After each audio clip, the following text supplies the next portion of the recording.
Hello dear students, our next topic is MI of a ring. MI is the moment of inertia of the ring. जैसा हमने देखा था पहले rod का question, वैसे ही अब हमें रिंग का क्वेश्चन सॉल्व करना है. तो क्या करेंगे उसके लिए? Let us consider the disc of mass capital M and radius capital R and rotating about and axis y dash passing through the point O as shown below.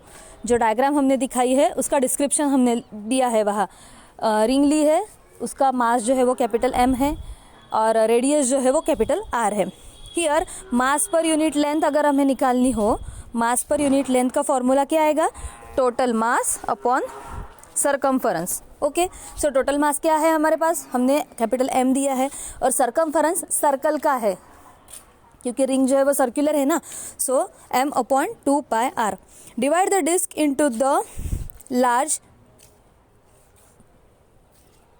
Divide the ring चाहिए यहाँ. Divide the ring into the large number of identical length element and consider one length element having length dx which is at the distance x from the point O. अगर हमें पूरी disc को solve करना है तो उसके लिए हमें उसका छोटा पार्ट पहले सॉल्व करना पड़ेगा, इसलिए हमने उसका एक छोटा सा पार्ट लिया. डिस्क जो है, जो रिंग को जो है हमने छोटे छोटे हिस्सों में डिवाइड कर दिया और उसका एक हिस्सा लिया हैविंग द लेंथ. उसकी लेंथ क्या है? dx. ओके, और वो सेंटर से x इतने डिस्टेंस पे है. ओके, अब उसके आगे देखेंगे. अब उसके आगे अगर हमें सॉल्व करना है तो क्या है? Mass of a length element is given by. अब हमने जो है mass of a length element निकालना है वो क्या है? Therefore mass of a length element is m upon 2 pi r into dx, where dx क्या है? उसकी लेंथ है. So mi of a length element is m upon 2 pi r dx into r का square, where capital R is the radius. Okay, to obtain the mi of the ring, integrate the above relation within 0 to 2 pi r. अब हमने एक का तो निकाल लिया है, हमें पूरे इसका निकालना है. तो पूरे इसका निकालने के लिए क्या करेंगे? हम उसको इंटीग्रेट करेंगे within the limits 0 to 2 pi r. m upon, therefore mi of the ring is equal to integration 0 to 2 pi r m 2 pi r r square into dx. Okay, so उसको अब हमने integrate किया. Integrate करने के बाद क्या आएगा? m जो है वो भी कांस्टेंट है, कैपिटल R भी कांस्टेंट है, 2 पाई भी कांस्टेंट है. वो सब जो कांस्टेंट्स है वो हमने बाहर निकाल लिए. तो हमारे पास इंटीग्रेशन के अंदर बचा क्या? सिर्फ dx बचा. अब dx का जो है हमें इंटीग्रेशन करना है तो dx का इंटीग्रेशन क्या होता है? x square. Just put the values. हमने वैल्यू पुट करने के बाद क्या आया? mr upon 2 pi in bracket 2 pi r.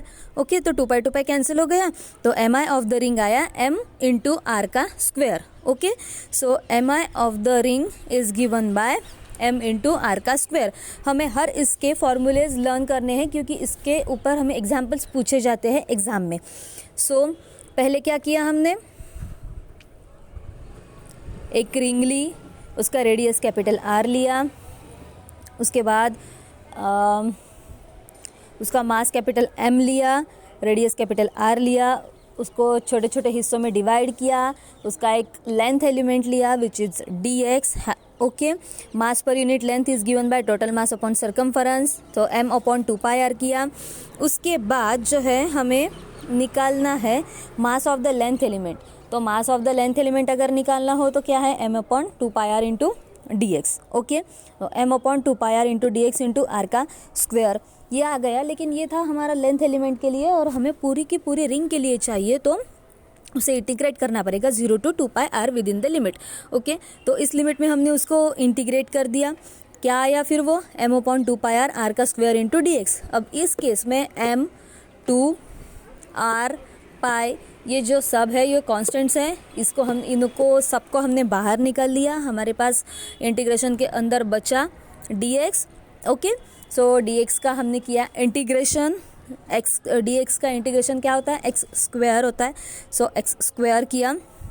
अब x स्क्वायर के ठीक जो हमें लिमिट्स है वो क्या है? 2 pi r upon 2 pi r और 0. तो 2 पाई r पुट किया.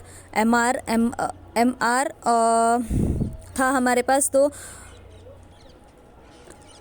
2 पाई कैंसिल हो गया और बचा क्या? M I of the ring is m upon sorry m into R का स्क्वायर। ओके, सो ये हो गया हमारा question, moment of inertia of the ring.